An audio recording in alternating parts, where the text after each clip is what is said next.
For the past few years, Ricky Gervais, Stephen Merchant, and Carl Pilkington have been meeting regularly for a series of pointless conversations. This is one of them. Testing. Is that all right?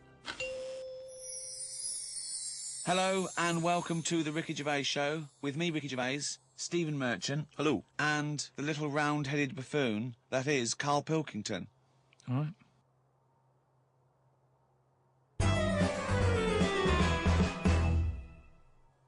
Now, you probably know me from such works as The Office and Extras, Stephen being my co-writer and co-director on those things.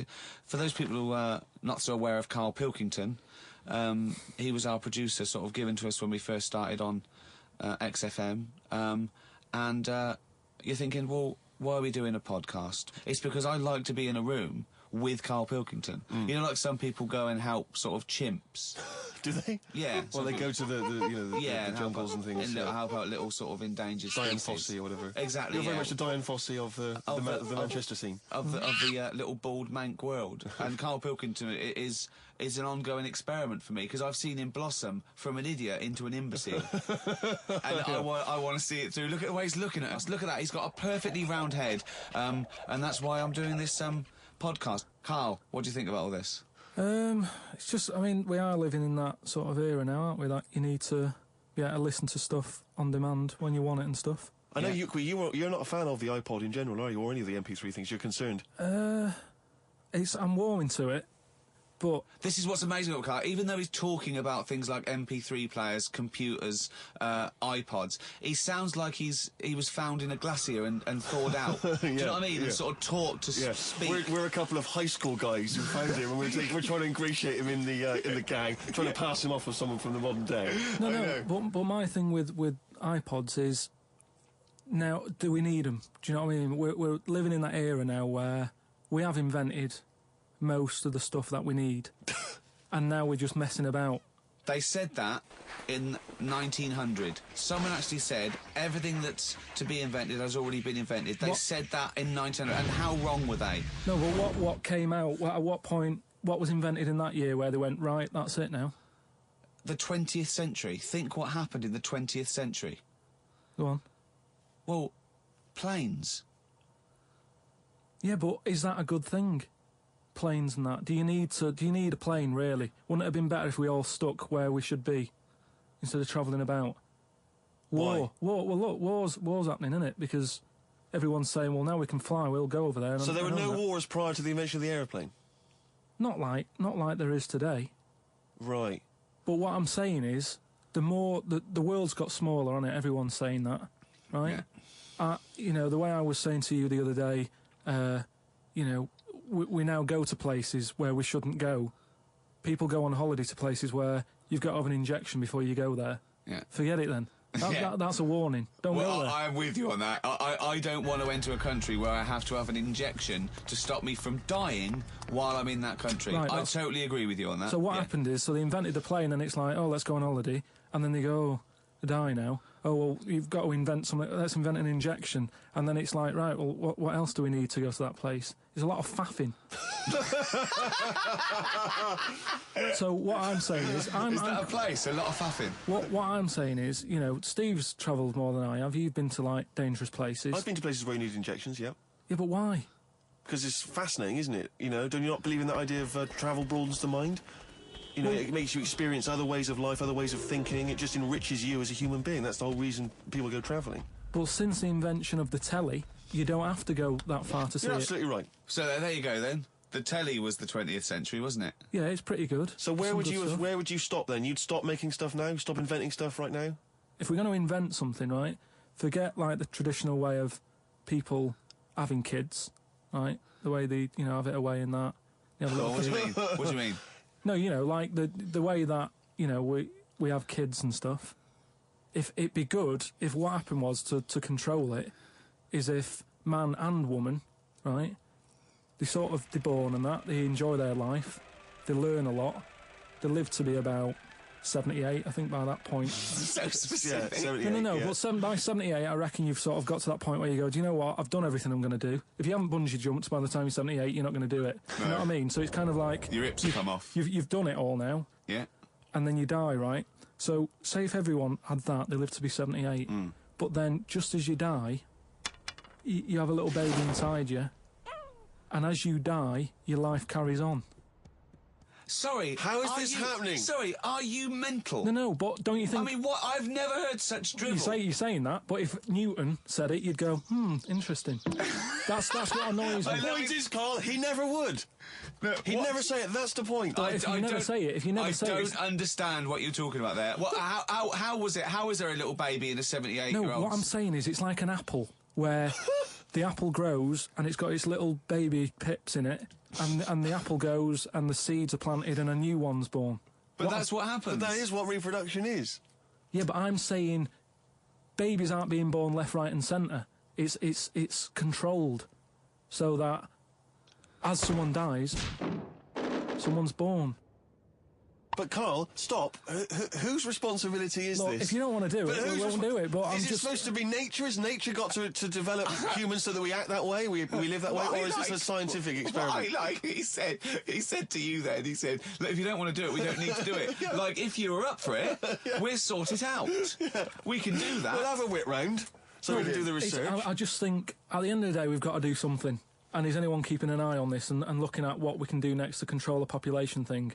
It does my head in that I've got to live in London for work and what have you, and there's loads of people here, and, you know, forget going out on a Saturday night, it's too busy, and you can't move, and they keep... I mean, what annoys me about London So is... your solution is that 78-year-old women have little babies inside them, and as they slip away into death, the little babies... And how is that baby then raised? Who looks after the baby? Because it's a pretty good system, having a baby while you're young enough to look after that baby and make sure it lives to, you know, reproductive age itself. I mean, that system's been working for years. Nature's sort of sorted it out. Natural selection and evolution sort of makes that a good model. But wait a minute, nature. Pop that on hold, because Carl Pilkington's got an idea. Yeah. That's what it was, just an idea. Yeah, well, it was nonsense. But thank you for it. The worst I mean, it was the ramblings of someone you'd find by themselves in a hospital eating flies. This is the sort of thing you find when, if they find maybe a pamphlet or a booklet written by a psychopath. You know, someone, just before they went on a rampage and then turned the gun on themselves, they go through their possessions and they find a book and it's got weird drawings, women with knives in their face, and this kind of garbage. In fact, I saw a similar sort of theory written out on a wall, but it was written in shit. Exactly. Yeah. No, all I'm saying is, I think it's, you know, when people die normally, everyone's fed up about it, aren't they, and a bit down. But if when you pass away, you go, oh, we're going to miss Gladys or whatever, but then there's this new life brought in, it's almost like a bad news, good but news. you're talking about it like someone could pick this idea up and run with it. Like you've given them enough information to do it. How is this possible? Where does she get the baby from? Why does it grow? Why grow it in Gladys's belly? Why not have it in a drawer? Ready to go, just add water? I mean... Who looks after son of Gladys? There is no theory here. It's the ramblings of a madman. What I'm saying is, though, the body's always changing, innit? From caveman to now, or whatever. In some cases. And they're always finding out more and more. Like I read the other day about how they're saying, do you know, like they say, people have six senses? Yeah. There's loads more than that. Right, and there's this one... I say, show me that you've got one. No, right, and there's this one that's knocking about. Go on. That, what it is, say if I'm in a pub, right, and I'm just doing a crossword or whatever. Unlikely, but go on. And there's some woman who's walked in, right, and she's staring at me. Yeah. I know she's looking at me, and I look up and I look round, she's looking at me. Right. And they're saying that's a new sense that they found out from, like, you know, doing tests and what have you. Yeah, it's rubbish. And they're saying that's been around since like man and dinosaur was knocking about. They've stopped. No, they've explained I think it's safe to assume that, you know, that with your perfectly round head, people are always stopping and looking. No, but they explained you just know that there's probably going to be someone there if you look right. They said it's from the time when, like, caveman was, like, wandering about, and he'd go, hang on a minute. and he'd look round, there's a dinosaur there or whatever, and he'd leg it. This is nonsense. One, not- I hate it when people use the term when caveman was wandering round. Caveman and dinosaurs, oh, they used to live together, yeah. Oh, that's the same era. Yeah. What have you been watching? Raquel Welch? What do you mean? Well, what do you mean caveman wandering, knocking around with a dinosaur? You know the Flintstones is only partly based on fact. Dinosaurs and man did not coexist. The dinosaurs had long gone before man arrived. Extinct. Kaput. You don't believe us? What, you don't believe because you've seen... Because you saw that film where they took pictures of lizards and magnified them and put them next to men in films so they looked like they were fighting. Yeah. No, but why couldn't that have happened? What is the film with Raquel Welch? A Million Years BC. A Million Years BC or something. A Million Years BC. Brilliant. Yeah. Yeah. No, but... She had a sort of woolly mammoth bikini. Fact. But why wasn't the dinosaurs back then just like how we have dogs now, in a way? He's watching the Flintstones. He's watching the Flintstones. He's thinking of the Flintstones. Yeah. That's what he's when thinking. He puts out the saber-toothed tiger. Yeah, and then yeah. Dido And he mixes his concrete in a pelican. Yeah. I just think that there must have been a crossover point. Why? Why did you say that? Why do you think there must have been There a must crossover have point? been. Because if nothing was knocking about at any point, how did anything carry on? I know. Exactly. Why didn't Hitler meet Nero? It's weird, isn't it? There must have been a crossover. They must have met somewhere. They must have met at a party somewhere. They mixed in similar circles. Yeah. They must have bumped into... I can't believe it. Forget it. Oh. Well, now time for one of our regular features. Monkey News. Do the jingle. Oh, chimpanzee that monkey news. What we're doing here is just giving you a bit of monkey news that's gone on, right? Where a monkey's been involved in it. Good little story in that. Yeah. Are you familiar with the one that went into space? The first sort of thing they ever sent up there before man did it and all that. You see, this is what annoys me with it really. Armstrong gets all the glory, but do you know who went up there before him? A monkey. Yeah. And what happened is they taught it what buttons to hit at the time it needed to hit them, and the way they did this was like give it bananas. It was like hit the red button, and it hit the red button, they'd give it a banana. Right. And they go, right, reverse is the green one, hit the green one. And then they do that and go, there's a banana. And then they go, right, hit reverse, and it go and get a banana. Right. Hit the red, so it was taking commands on like headphones. Right, but how were they Is giving that it the how you banana? learn to do radio? How were they giving it the banana? What do you mean? No, Well- this is before it went. You wouldn't just go and put a monkey in it and go, there you go, get on with it. They'd sort of put him in one of them capsules that you get, Yeah. and they were on headphones. I don't believe this happened. Well, I'm telling you the story now. So the monkey I don't sat... think they trained it to do anything. I think they sent it up there and he put electrodes coming out of it to see what It wasn't it's- any of that. They did a thing like they do, like they can with animals. If you give something, like a treat, you can teach it how to do it. It's just like a dog, isn't it? It's called Pavlovian conditioning. However, that was to see if it would salivate or go over to a particular corner, not if it could control a spacecraft. Next one up. It's the next one up. As far as the monkey's not sat there going, oh, I'm a bit under pressure here, it's a rocket. All that's knowing is, I'm getting a banana if I hit that button. That's all the monkey's thinking about. They wouldn't put billions of whatever. space But dollars. how can they be sure that it's going to press the button at the right moment? Because it's got headphones on. It's not like willy-nilly. It's not just like pop it in there and Willy-nilly, see... who's see- that? What's to stop it from just hitting it any old time? Because it's a monkey and it's Because not a human. Because he's trained now. But Oh, anyway, it's trained. so It's listen. fully trained. Yeah, go So on. what happened is, anyway, Oh, this is absolute rubbish. they pop the monkey in there. Yeah. He's got his headphones on. They're going, right, hit the green one. And I think there's something there that a little banana comes out to keep the same... No, you're making this up. I'm not. It's the same... There's no way that they made a Right, so spacecraft they can- that had a banana dispenser. Right, There's no way in this world that they made a spacecraft that could go into outer space, right? So what- so manned you're- so by a you're- monkey with a banana dispenser. So you're saying that it's easy to send something up to space, but you don't believe there's a little banana machine? Right, okay, So it comes to the launch day, monkeys sat in there, everyone's ready, bananas are stocked up and all the rest of it. They go, right, hit the green button.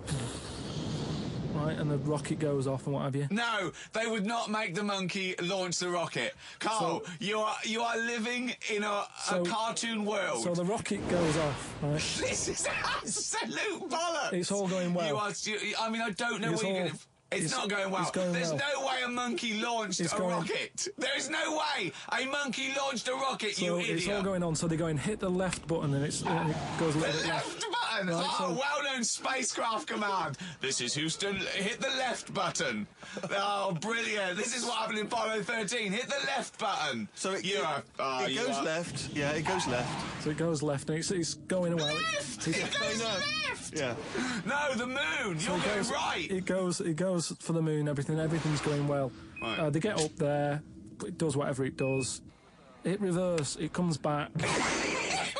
Right. So then honestly, you are brain dead. So you are one of the most stupid people. That I would rather have the monkey drive me home than you. So the thing is, so it lands back. It does a good job and everything. It gets out.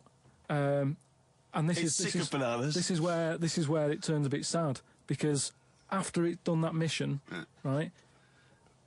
Because it happened and it was all safe and everything, the next one would have been to send man. Right. So the monkey enjoyed it, and it was like, well, I want to do it again, right? But they were like... So how did they know that? How did they know he wanted to do it? Just the way it looked and what have you. It was like... Fuck off! Just the way it looked! You are a maniac. So the thing is, though, right, so after it had done that, it was on such a high, right, it could never get that high again. There was nothing that it could do. Went on tour, did it? It sort of ended up killing itself. Because it could never get that buzz that it got. Right, that was absolute bollocks. None of that is true, except they sent a monkey into space. And I'll check that out. Absolute drivel. So in your mind, it committed suicide. It went on a crazy bender, drinking drugs and women. And like it does happen, you hear about it. It was found in a motel room.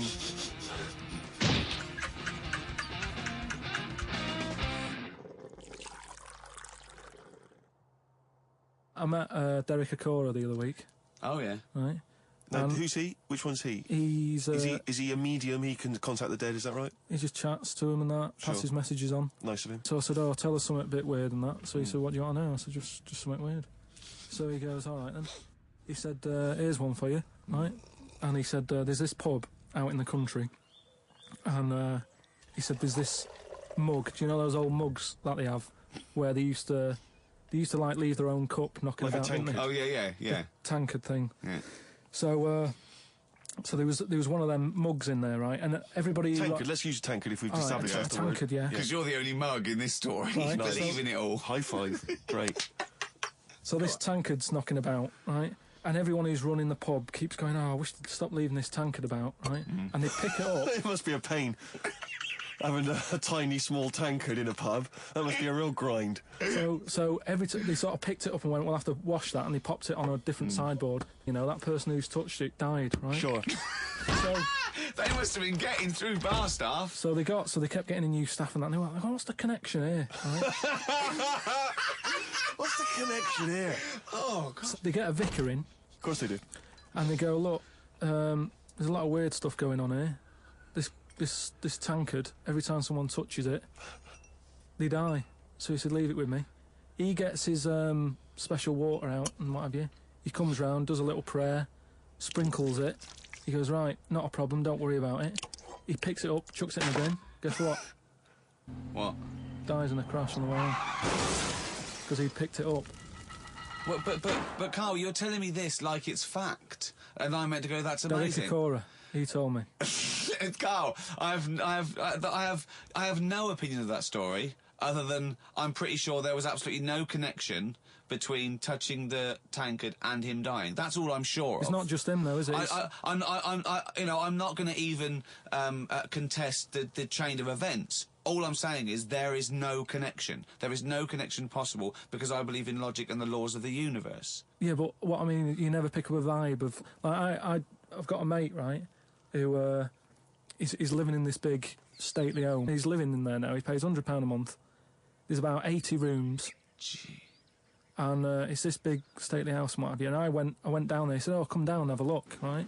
And from outside you go, oh, this is brilliant. It's like something out of, you know, like The Man of Born or something. You go, this is impressive. But then when you get in, it's like, it's a wreck. And we go in, and all the floors are like a wreck and rotten and stuff. And I looked at the wall, and there was like a little piece of paper stuck on the wall, right? And I said, what's this here? So I wandered over, right? Got right up close to it, and somebody had roted. Somebody had roted. Oh, Somebody had roted. Right, go on, So sorry. there's a little sign there, right? And I go up to it, and it says flies, right, with an arrow. Flies this way, Yeah. right? I think that's a bit weird. So I follow the arrow, right, which goes to this corner where there's a shelf, about 3,000 dead flies on it, Oh my God. condom stuck on the top. That's weird, isn't it? That is weird. That is weird, right? So I'm looking at that, and there's loads of stuff on the floor and that, bits of paper. Picked up this bit of paper, right? And it had, like in biro and that, it looked really old, like it'd been there years. And it had something like, need nappies, dummy, right? Blankets, blah, blah, all this, like, all stuff for, like... And I turned it over, right? And it said, none of this now needed, baby dead. Right. Now that's weird, isn't it? Now that's what I'm talking about when you get a bad vibe. You go, that's who's been in here. It's bad vibe. It's just based on the fact that... Your mate's in charge. Yeah, that's terrifying. I mean, yeah, so it's like saying, are we scared of the dark? Yes, I understand why people are scared of the dark. I'm a little bit scared of the dark. You're walking along... Because you don't know what's in it. Yeah, you don't know what's in the darkness. That's why people get nervous. It doesn't mean you have to make the leap then that you've got some paranormal sense. Oh, my God, I'm Carl Pilkington, and hang on. Just like Derek Acora, I have sensed something strange and evil in this room. Wait a minute. There's some flies in a condom. I was right all along. That is weird. Flies in a Johnny equals badness. The flies in the condom was weird. It's enough. weird. I don't know. It's But the note. Yeah. I just think of his face when he saw that, reading it by torchlight. You must have been terrified. It's a bit odd, isn't it?